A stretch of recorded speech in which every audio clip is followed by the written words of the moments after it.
Welcome to AKMTB. Today we are out on a small adventure. I'm currently standing in the forest in the middle of nowhere. Not really nowhere, I'm standing just outside of a Swedish town called Örebro. And what I have here around me is the Trans-European Trail. This is the Trans-European Trail. It's a trail network that goes around in Europe. It's mainly for motorcycles, but today we're going to take the Jeep on it.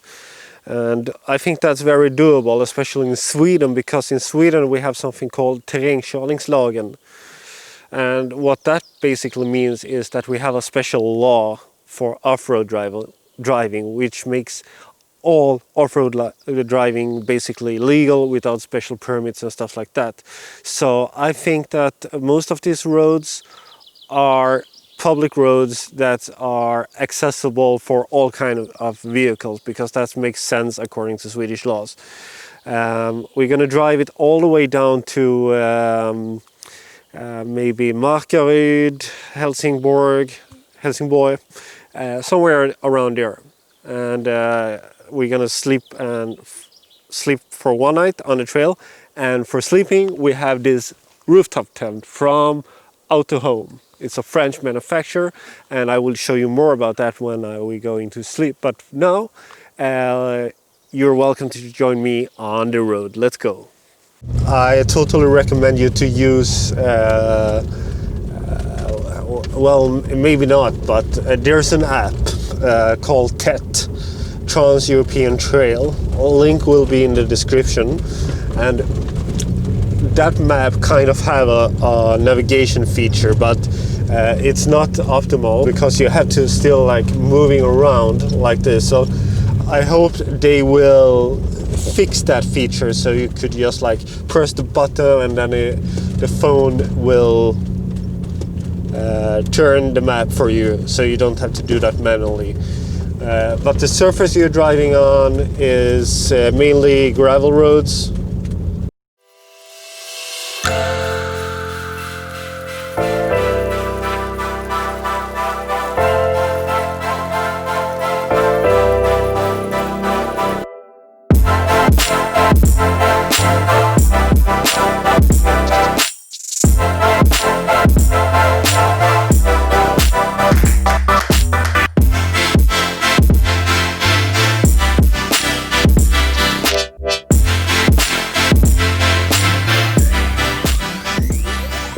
We have been driving a little bit along the trail, and I can't really say that I mind the rain, because the rain is kind of making the drive more fun.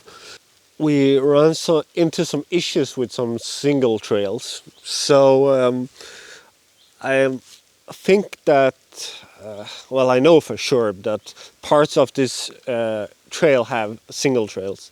And that is a little bit tricky with a Jeep and a four-wheel driver of any kind. It's definitely doable, but maybe not recommended, especially not if you're having like a stock vehicle as I do.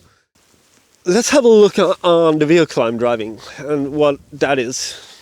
It's a ZJ, a Jeep Grand Cherokee ZJ from 1996. And I'm basically running on standard road tires that I air down a little bit. Nothing extreme, there's no lift, this is stock all the way. There was some single tracks that we still managed to do, and another issue with that is the legal status. It should be allowed to drive motorcycle there, and since it's allowed to drive motorcycle, you are allowed to drive with the Jeep as well, or any other vehicle. But just anyway, that doesn't matter. Just look around here. This is like a really awesome place. This would be a really good place to sleep at if we were about to sleep at this moment. And just look over there. If you turn around, and there's like some really cool places to explore around in this area. So I think if you're driving this, it's the driving experience is definitely the highlight. But I definitely recommend you to take stops and look around and have a barbecue or anything like that. So we came quite far, and we're about to settle for tonight quite soon. But at the moment we're driving on a pretty narrow section of road, which is a really awesome one.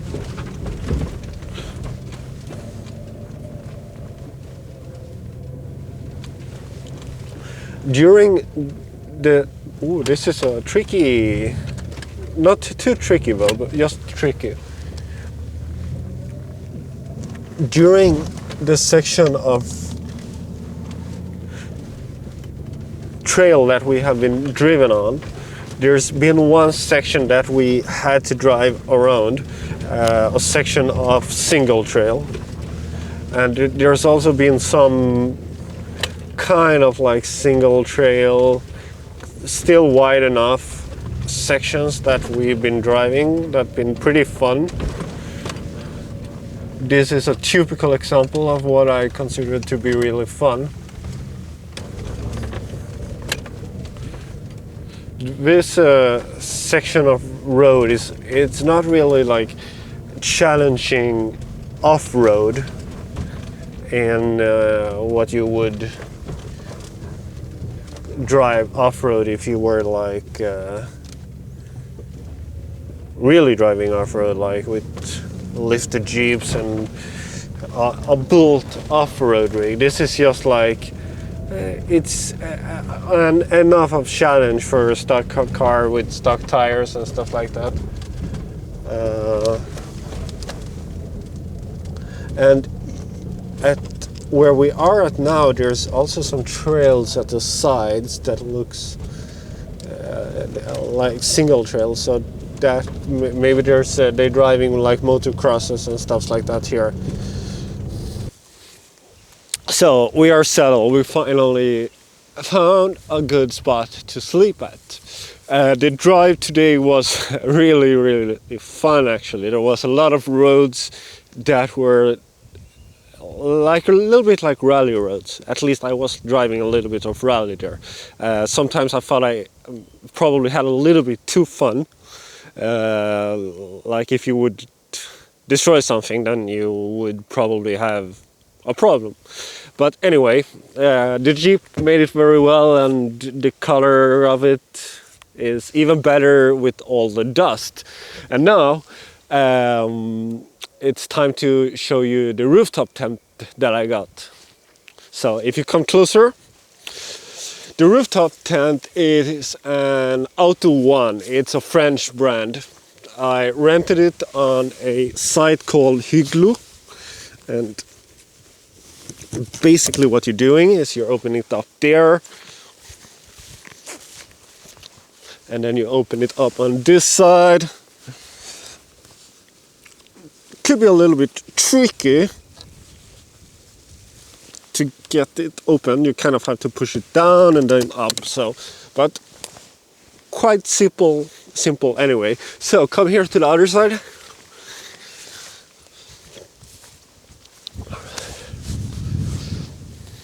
And here we have the final one. And if you are sharp in your eyes, you see it's the air top, and it's from Italy, not from France, but doesn't really matter. And now this is the last one. And now it's time for the magic. And you should see that from this angle, because that's the best.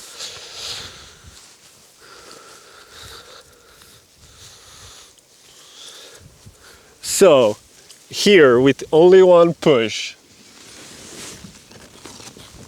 like freaking magic.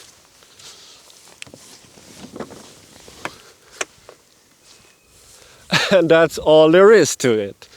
And now we could sleep really well. We have a ladder to get in, and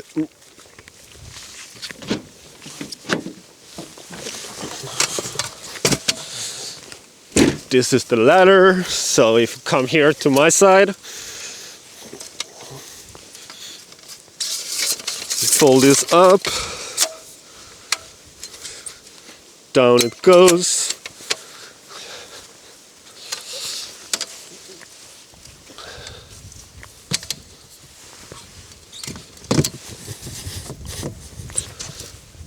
It's much higher today. Interesting. I think we should fold it down a little bit because you kind of don't want too much of an angle on it. So it's very adjustable. Someone really thought this through. And now let's check it out inside.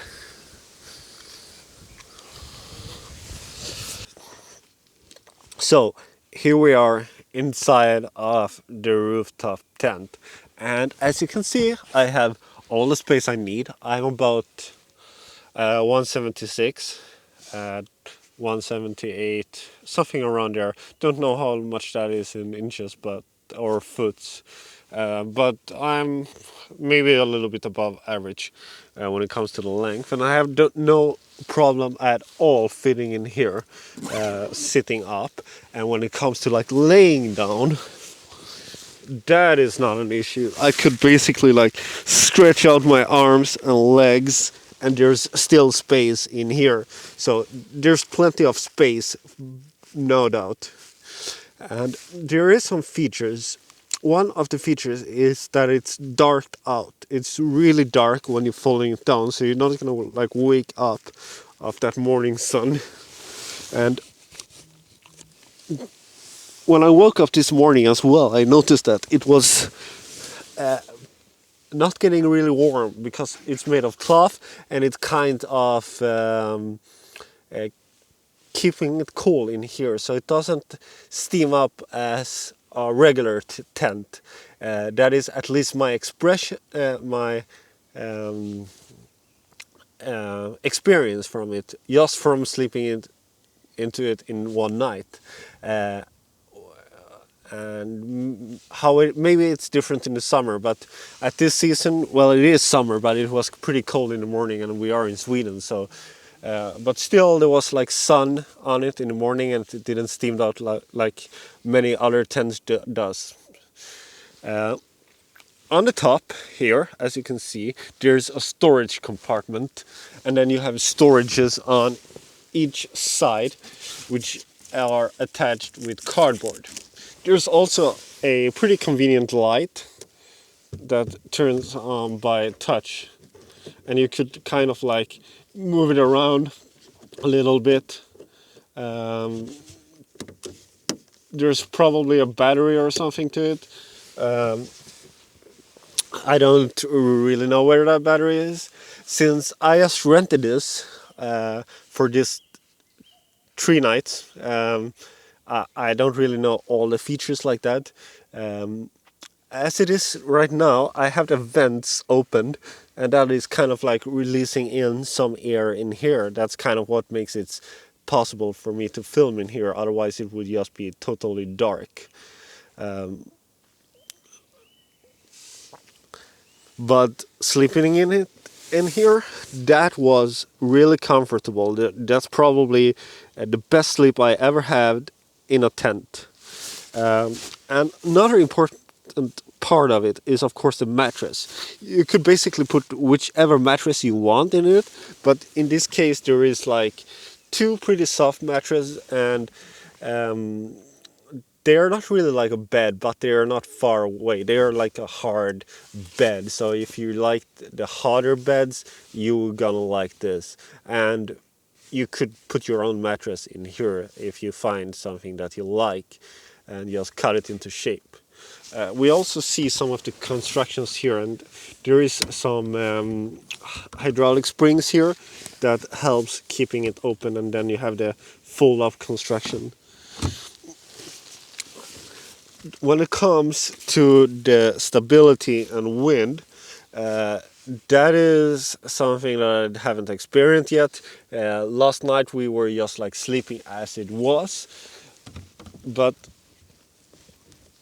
I think you kind of, if I'm just shaking it like this, you kind of see that it moves a lot, but there is like probably ways to stabilize it. There is some lines around it, so I'm gonna have a look on that. Last night was totally fine. I didn't have to do anything of that.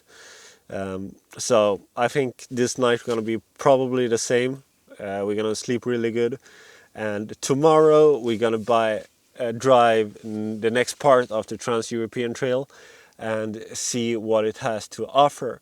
At the moment we are in just outside of Tidaholm, another Swedish town, and this area, it seems like there's a lot of trails here. I also know there's a really good car culture here. People really like cars and vehicles. So I think it's a cool area. I wish I could stay longer and maybe get to know it a little bit better.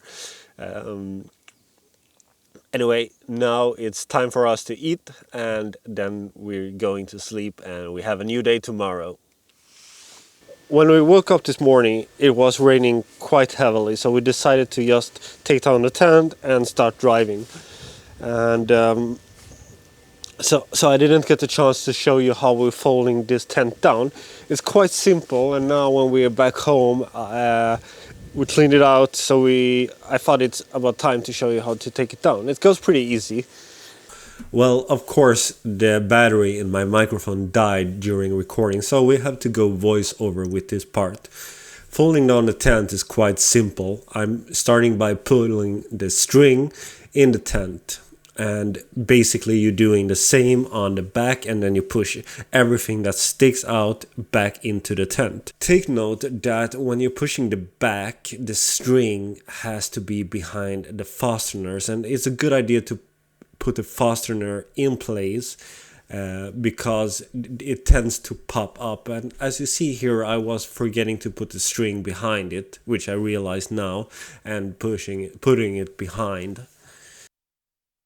You're also going to see that it's going to pop up in the front because I didn't put the fasteners on. This is where it popped up, but it's not a big deal. Just go over to the other side and pull it down again. This time when I'm pulling it down, I'm choose to attach the fasteners just very loosely. Don't push them all the way down because you need a space to come in between and be able to push everything that sticks out back in. When you have the fasteners on, it's basically to walk all the way around and push in everything that sticks out, walking around to the other side and repeat what I've just did on the opposite side.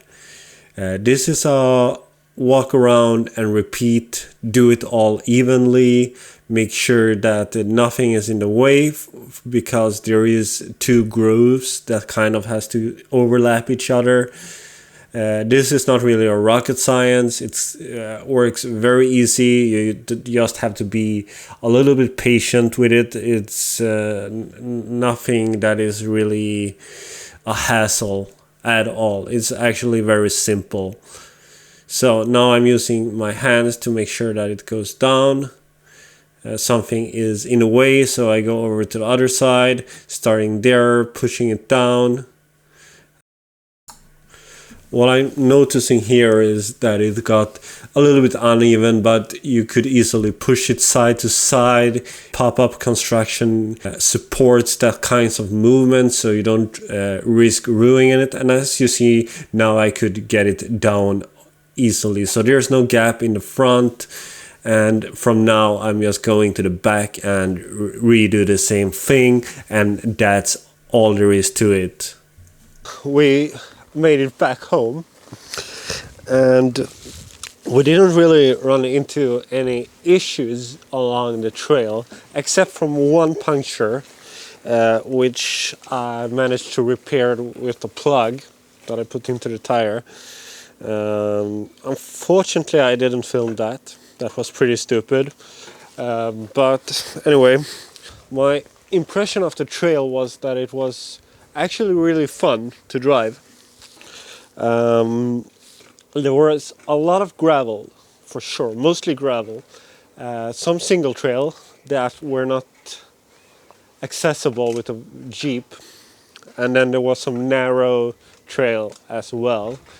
There was not really any proper off-roading where you would need to have a lift and bigger tires, except for one place where there was some mud that we choose to drive around, because without a winch and stock height and a little bit older tires, you don't want to risk getting stuck in the middle of nowhere. So we drove around it. The trail was, other than that, really fun. I definitely recommend people to take a go on it, drive a part of it, and check it out. And if you like this kind of content, let me know in the comment below.